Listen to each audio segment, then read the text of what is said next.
Bonjour tout le monde. Sabah khir. Donc, merci Sibakouche. Donc, la présentation d'aujourd'hui, Elif Charmal Atawa, ça concerne Streaming HD. Pour ceux qui n'ont pas entendu parler de Streaming HD, c'est en fait la première plateforme légale, et je dis bien légale, en Tunisie, de streaming live des chaînes. Donc, je m'appelle Walid Lafetti. Pour ceux qui ne me connaissent pas, en fait, je suis journaliste spécialisé dans l'information technologique depuis au moins 10 ans et j'ai le site thd.tn. Donc, en fait, ce site-là qui est là depuis en fait 10 ans, donc je suis l'actualité du secteur depuis 10 ans, c'est vers fin 2011, 2012, en fait fin 2012 plutôt, que nous avons créé une marque qui s'appelle Localhost pour les besoins internes de l'entreprise, parce qu'à l'époque, nous avions pas seulement THG, mais plusieurs autres sites, mais aussi pour faire bénéficier tous les autres jeunes qui n'avaient pas accès à l'hébergement à l'étranger pour des questions de devises, etc. Donc on a créé Localhost fin 2012, et c'est pour l'achat des noms de domaine et des espaces d'hébergement. Donc l'hébergement s'effectuait en Tunisie, mais rapidement on s'est aperçu qu'il y avait beaucoup de problèmes qui faisait que cet hébergement-là et ce service-là en Tunisie ne pouvaient pas décoller pour la simple raison qu'il y avait beaucoup de limitations, beaucoup de problèmes. Parmi ces problèmes-là, c'était la bande passante. Cette bande passante-là était chère. C'est ce qui faisait qu'on ne pouvait pas être compétitif par rapport à OVH et tout autre fournisseur de services d'hébergement.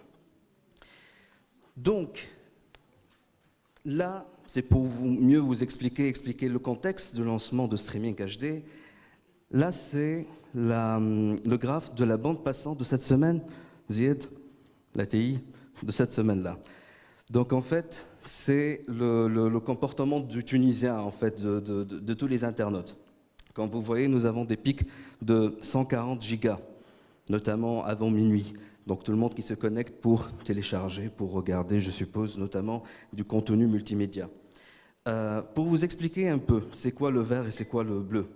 Pour le bleu, c'est en fait, je vais commencer plutôt par le vert. Pour le vert, c'est ce que nous consommons lorsque nous essayons de nous connecter à l'étranger. Si on essaie de consulter le site lemonde.fr, Dailymotion, etc.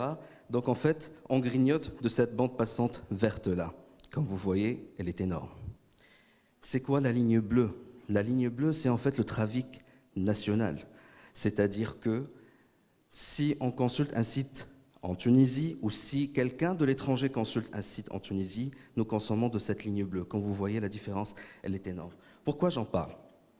Parce qu'en fait, ce que beaucoup de monde ne le sait pas, c'est qu'en fait, plus cette bande passante est énorme, plus il y a un gap entre les deux graphes, plus nous payons cher cette bande passante-là. Donc, c'est vrai que notre Internet est plus ou moins abordable par rapport à la région.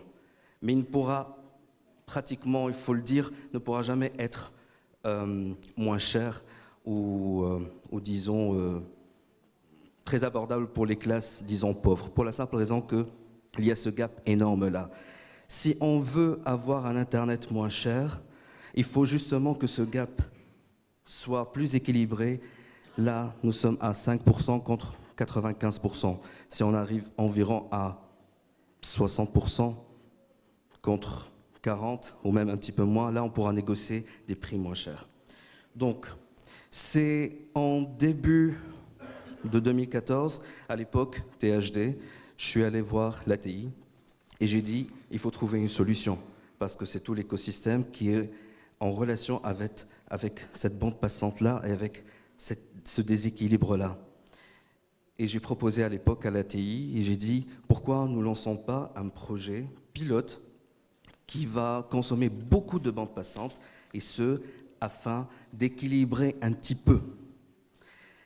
À l'époque, l'ATI, notre partenaire, ils nous ont beaucoup soutenus, ils nous ont dit « allez-y, alors on va lancer ce truc de streaming ». Pourquoi, à l'époque, nous avons choisi le streaming? Parce que je savais qu'il y avait beaucoup de sites de streaming, parce qu'il y avait tout un système underground, si on peut dire.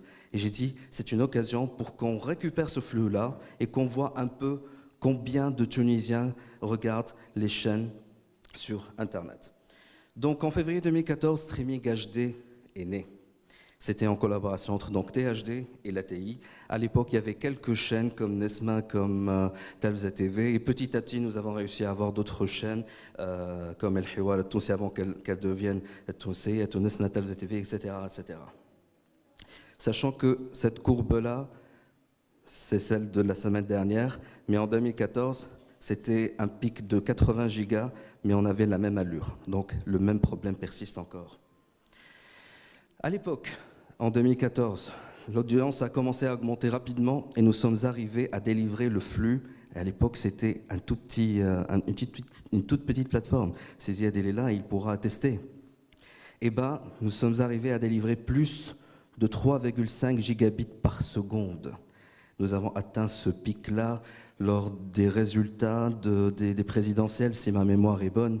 Et à l'époque, l'ATI a dit on va faire tout pour que tout le monde puisse accéder et voir les résultats, parce que nous sommes une entreprise publique et c'est un service qu'on doit rendre à tous les Tunisiens, leur droit à l'accès à l'information. Mais rapidement, nous sommes aperçus qu'il y avait des limites ou quelques problèmes. Disons que nous avons déstabilisé, ou nous avons pu pénétrer, je vais dire, l'écosystème de ce monde underground-là. C'est-à-dire que, vite fait, nous sommes aperçus qu'il y avait tellement de vols de notre flux parce qu'il n'était pas sécurisé. Et ce flux-là était volé par des sites de streaming illégal qui mettaient du NBC, du beIN Sport, à l'époque c'est Al Jazeera Sport, qui mettaient tout, et ils ont volé notre flux. Mais aussi, il y avait des Chinois, il y avait des Russes, parce qu'en fait, si vous allez à Mansour Bey, vous allez trouver plusieurs de récepteurs IP de marque chinoise. Et bien en fait, ces Chinois-là, ou ces dongles-là qui sont vendus par les Russes, c'est une place de marché où ils mettent beaucoup de chaînes, dont les chaînes tunisiennes, si elles sont disponibles, c'est tant mieux pour eux. Et du coup, si vous allez à Mansour Bey et vous récupérez ce récepteur-là, vous allez trouver beaucoup de chaînes tunisiennes qui réellement étaient pompées de chez nous. Là, j'ai cité Tunivista et Tunisie 14, qui sont les deux sites les plus importants en Tunisie en termes de trafic pour le streaming live. Là, c'est un des exemples. Comme vous voyez, ils mettent un lecteur, ils mettent un ad, et ils vous imposent de voir cet ad-là. Et si vous cliquez dessus, des milliers de pop-up qui se déclenchent à droite et à gauche, parce que tout simplement, il y a beaucoup de jeunes qui n'ont pas de boulot, juste ils gagnent leur vie en mettant ça, et grâce aux AdSense et ad machin, etc., ils gagnent jusqu'à 2000 $ par mois, ce qui est génial. C'est ce qui explique en fait que nos flux étaient tout le temps pompés ailleurs. En juillet 2015, nous avons basculé vers une nouvelle plateforme et nous l'avons sécurisée. Maintenant, le flux est crypté et le système de sécurité a été mis en place de telle sorte que chaque flux correspond à un seul utilisateur. Comme vous voyez là, c'est une vieille capture d'écran. Il y avait beaucoup de chaînes, disons, notamment Nesma, qui faisait beaucoup de trafic. Après, il y a eu El Hiwar, El Tounsi, lorsqu'elle a été rachetée par At-Tunisia.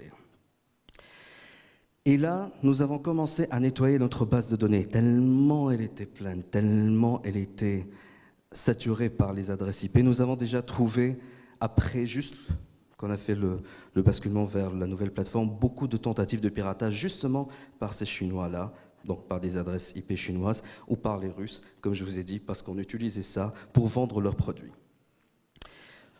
En nettoyant donc cette base de données-là, voilà ce que nous avons trouvé. De mars 2014, parce qu'à partir de mars 2014 que nous avons commencé à comptabiliser le flux, jusqu'à juillet 2015, plus de 344 millions de téléspectateurs. Oui, vous avez bien entendu, 344 millions, dont 92 millions d'IP uniques qui ont été enregistrés. C'est énorme. Et encore, la base de données a craché plusieurs fois tellement c'était grand. Depuis qu'on a basculé sur la nouvelle plateforme, on a mis dans Google Analytics. Et voilà le résultat de juillet 2015 au 31 décembre 2015. Comme vous voyez, en termes de pages vues, plus de 6 millions de pages vues. Et le nombre d'utilisateurs, 910 000. Nombre de sessions, 3 millions et quelques. Là, je voudrais noter quelque chose. C'est que justement, à cause de ces tentatives de piratage et de ces attaques, C'est vrai que ceux qui utilisaient le flux pour vendre leurs récepteurs et leurs dongles, on n'a pas cherché à les satisfaire. Mais les sites, ces sites illégaux de personnes qui voulaient gagner un peu leur vie, nous n'avons pas voulu être en confrontation avec eux. Du coup, nous leur avons donné la possibilité d'utiliser le lecteur. C'est-à-dire, il y a un code embed, ils le mettaient sur leur site, comme le cas de Tunivista ou Tunisie 14. Les gens pouvaient voir, et comme ça, ils mettaient leur publicité. C'était un moyen pour nous aussi pour voir quelles statistiques, etc. Et là, nous avons, d'après Google Analytics, il y avait plus de 1500 sites référents durant cette période-là, c'est-à-dire des sites qui ont récupéré le code embed des lecteurs. C'est pour vous dire. Du 1er janvier 2016 au 31 décembre 2016, comme vous voyez, nombre de pages vues, c'est 15 millions, presque 16 millions. Nombre d'utilisateurs, 2 millions et quelques. Nombre de sessions, presque 8 millions. Vous allez remarquer une petite différence entre les deux, nombre de pages par session. C'est qu'il y avait plus d'effets de zapping entre les deux. Et le temps moyen passé sur le site. À noter qu'en 2016, le nombre de sites référents, cette fois-ci, a dépassé les 3000. Donc, il y a beaucoup qui utilisent notre code embed, notamment lors des matchs. En septembre 2015, nous avons lancé l'application Android. Pourquoi nous avons lancé? Parce qu'en fait, le site était uniquement en Flash. Et nous l'avons limité en Flash, justement pour commencer à voir après ceux qui utilisaient le mobile et leur smartphone, et leur tablette pour y accéder. De septembre 2015 jusqu'au 31 décembre 2016, affichage de l'écran, c'est-à-dire nombre des chaînes regardées, 63 millions carrément. Sessions, 13 millions. Utilisateurs, 1 800 000 et quelques. Ces performances-là sont énormes quand même, malgré la perte en cours de route des chaînes tunisiennes dites de buzz. Lorsque je dis les chaînes tunisiennes dites de buzz, c'est-à-dire Hiwar Tounsi, et c'est-à-dire Nesma, c'est-à-dire Tessera, et là pour différentes raisons, parce que chaque chaîne avait un peu sa stratégie, je vais y revenir. Mais des médias étrangers, paradoxalement, nous ont contactés, ils étaient très intéressés à être mis sur la plateforme, comme le cas de France 24, à vrai dire il y avait un contact mutuel, mais le cas de Deutsche Welle, qui a exigé carrément de mettre sa chaîne en langue arabe. C'est eux qui nous ont contactés. Nahar TV aussi, qui est la première chaîne d'information en Algérie, c'est eux qui nous ont contactés et ont demandé d'être intégrés sur la plateforme. Là, c'est la médiamétrie des chaînes au mois de novembre 2016, juste pour que vous ayez une idée. Vous allez remarquer que, par exemple, pour les deux chaînes France 24 arabe, France 24 français, c'est France 24 arabe qui a plus d'audience, et c'est tout à fait normal. Le tunisien n'est plus francophone, notamment les jeunes. Vous allez comprendre pourquoi. Vous allez remarquer aussi que Nahar TV, en novembre, c'était leur tout premier mois, en termes d'audience. Donc, en fait, nous avons gagné beaucoup de trafic du côté de l'Algérie. Bien évidemment, la Watani 1 et Watani 2 sont les leaders. Et à propos, les agences de médiamétrie n'arrêtent pas de dire telle chaîne, je ne vais pas citer, est la première, telle chaîne est la première, telle chaîne est la première. Oui, c'est vrai, beaucoup de ces chaînes de buzz sont les premières, notamment le Hiwar Tounsi, c'est qu'il y a un rouleau compresseur lors des prime time. Seulement voilà, sur le streaming, parce qu'à une certaine époque, on avait toutes les chaînes. Je peux vous dire que sur 24 heures, par exemple, c'est le Watani 1 plutôt qui est leader. Si on étudie sur 24 heures. Pourquoi? Parce qu'en fait, elle diffuse 24 heures sur 24.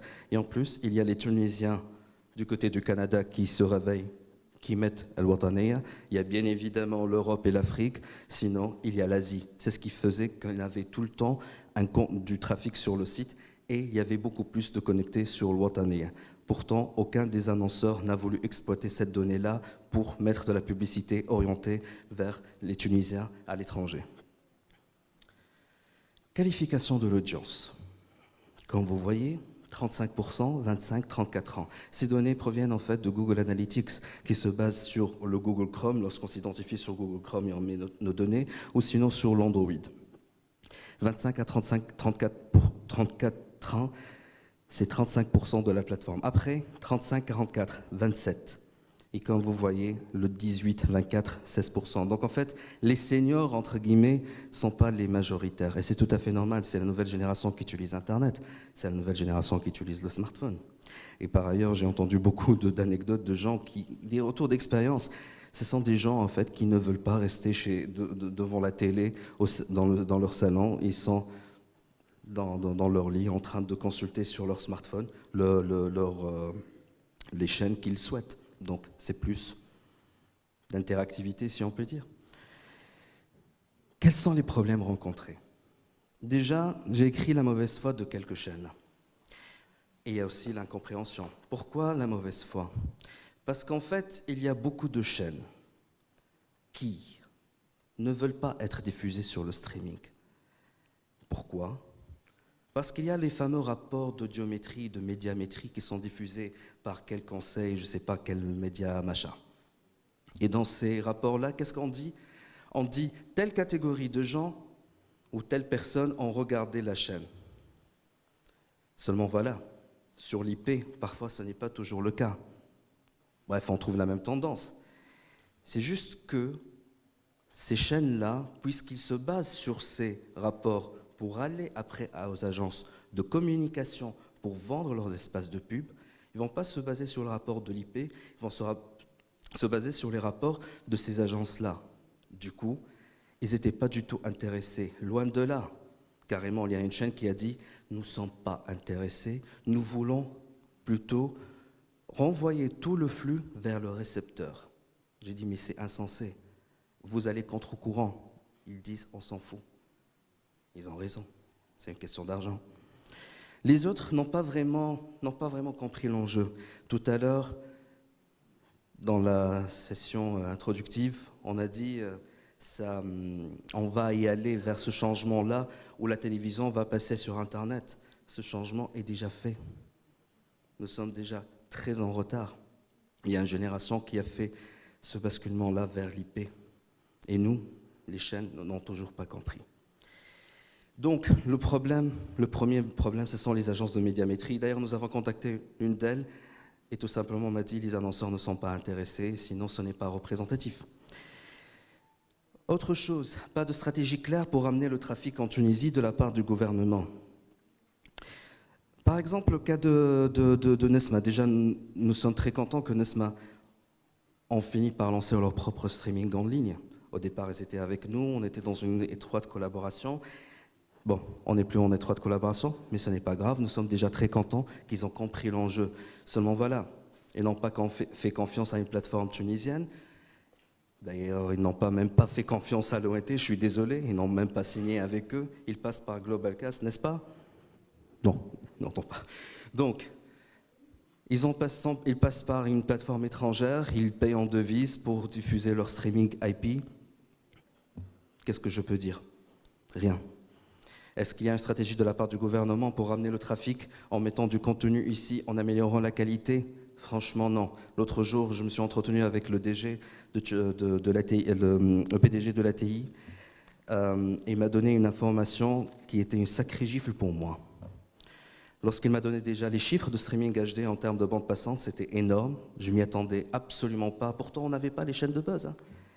Mais il m'a dit, Walid, à quoi bon que je vous aide, moi, comme entreprise, sachant que plus on va consommer de cette bande verte, vous vous rappelez de la bande verte, plus je vais entrer de l'argent, plus je vais gagner. Si on applique un raisonnement purement business. Et donc, finalement, à quoi ça sert de combattre tout le monde, sachant que tout le monde y gagne? Et déjà, c'était une sacrée gifle, et c'était tout récent, tout récent. La monétisation dans un business model basé sur la pub. Et là, l'autre grande erreur, c'est les agences de communication, justement, et de buying. Et c'était la deuxième gifle. Et c'était tout récent aussi. Malheureusement, c'est tombé pile poil avec cette conférence-là. Ces agences-là, ils se basent uniquement sur la médiamétrie, sur l'audience. Du coup, encore, la boucle est bouclée, on revient au premier rapport. Sinon, ce n'est pas le contenu qui les intéresse. Et pourquoi je dis ça? Hier, il y a eu tout un tollé sur Internet Après la diffusion de l'interview de Belhassan Travelsi, le gendre de Ben Ali, et c'était la polémique de la soirée. On a insulté Tessia, on a insulté tout le monde. Et moi, je rigolais, parce que tout simplement, c'est une question d'argent.